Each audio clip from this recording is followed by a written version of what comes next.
Hello and welcome. Welcome to Manifestation Monday. We haven't had these for a while, but now we are back. So, in the next few Thursdays, I'm going to be sharing videos about those blocks. Those blocks a lot of my clients have been experiencing. Oh, so much goodness and another block. And why does this happen? And why are we just putting those sticks in our wheels? And we keep doing that in regards to manifestation. And this is something that we're going to be going deeper into. And this is such a powerful month. I know that I made a video about how July is so powerful because we're like in this vacation mode. So it's easier to relax, to tune into ease, to abundance. But this month is just powerful on its own. It begins and ends with a full moon.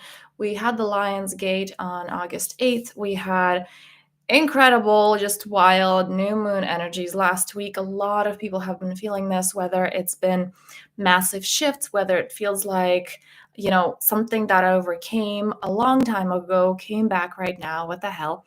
A lot of these invitations. So this is something that I've been addressing on my Instagram and talking about that in my stories because it's just easier to do it there every day. But what I want to bring in today to Manifestation Monday, a block that I humorously noticed today. So my daughter today is going to her first day of school. It was her first day of school, and she's all ready. She's all excited, and she's sitting in the hallway with her backpack on. Again, I just posted that on my Instagram with her backpack on, and she's just sitting there and waiting. Say, are we going yet? I'm like, we're really not. And it's been like a good 30 minutes that she's been sitting that way. And after about 30 minutes, I'm like, sweetie, do you want to, do something that you like enjoy your life? Because we're not going anytime soon. Do you want to do something that you enjoy until we have to leave? And she goes, no. Now, it's humorous when our first grader does that, right? She's really excited and she's like, I'm just going to sit here until the time comes. It's less humorous and kind of sad realizing that that is what so many adults do. That's what so many of us do. We set this intention. I know what I want to create in my life. I'm just going to wait for it to get here. Or, I want to manifest this. And it's like, okay, I know it's coming. And, there's a difference between, I'm not so much talking about procrastinating, but rather like she's ready. She got ready. She took those action steps. Now she's just waiting for the time to come. So it's kind of like, I'm just waiting. I did all that I had to do and I'm just waiting now. And instead, this invitation of, do you want to enjoy your life instead? And we go, no. And there's a problem with that. One of the reasons being that oftentimes what we are inspired to may actually not be the end result. That what we want, it's like, can you have the courage to follow that? Not because of the end result, but because actually when you start walking that path, you realize that you don't want that. You realize that you want to go on another path that leads off from that path that you started originally. Okay, I hope that makes sense. So if we're just waiting for that end result of path A, we don't actually start walking it, realizing that, oh, wait, I don't want that. Or maybe I want that in a more specific way. So, I have to go this way and then this way. And then there's something else that comes.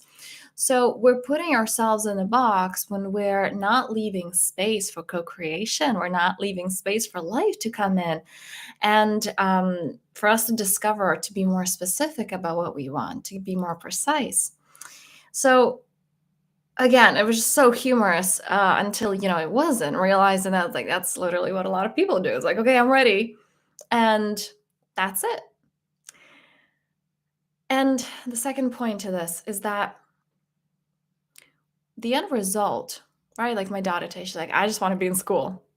And she had fun. She had fun, putting her bag together and choosing what she wanted to take and what she wants to wear on her first day.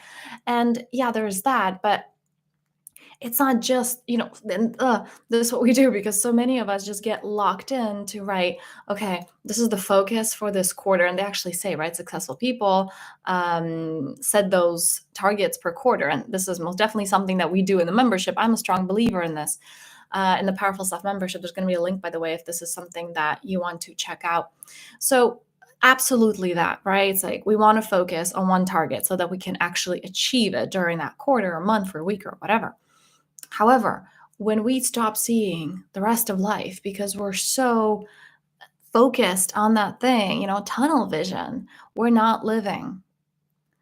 So she was there so wrapped up in her first day of school. Like nothing else exists. I'm going to sit here for half an hour. Even though we just came back from a trip, she hasn't been, in her space for a long time. She's missed her toys. She's missed her environment. She's like, no, I'm just focusing on that. Like that is the only priority today. So again, yes, light aspect, goal oriented, shadow aspect. Where is it that you are not seeing the rest of life? This is what a lot of the manifestation or law of attraction, whatever teachings are going to tell you, that it's about, can you be specific and can you let it go? Can you stop focusing about it? Because you're creating resistance when you are just so like laser focused on that which you want. Create space, enjoy the rest of your life. Trust that that is taken care of, right? It's like again, if you knew that something was guaranteed, would you just be thinking about it all the time? Would you be controlling it all the time? You'd be going, is it here yet? Is it here yet? Is it here yet? Probably not, because you know that it's coming. You know that it's certain. So can you do that in regards to that which you want to create? It's certain. It's coming. You don't need to worry. Leave it alone. Go enjoy your life. So that is just a humorous thing that came up today that I wanted to share, because that is a big block. A lot of people stand in their own way in regards to manifestation. Was just that, like, okay, I'm just going to sit here and wait for it now. So don't do that. Do better. Do better than a 6-year-old. On this note, for next week's Manifestation Monday, let me know if you guys have any questions. You can write them below. I thank you so much for being here and just tuning into that centeredness. It's available to you now. This abundance, everything that you want to create. The truth is, it's in you right now. It's just about activating it. Are you willing to do that? And this really begins by, first of all, the intention. And second of all, noticing the parts of you that are actually in the way of that. Noticing the parts of you that are like, nope, I don't want that. And they're there. Like those are the subconscious blocks, right? Because seemingly it's like, well, no, let's say I do want a lot of money, or I do want that relationship. Do you really? Because there are often parts of us that are kind of holding us back from that. If there weren't, you would have had that in your reality already. So just bringing that to awareness, and just when you bring that to awareness, it's already beginning to shift. Thank you so much for being here, and I will see you next week.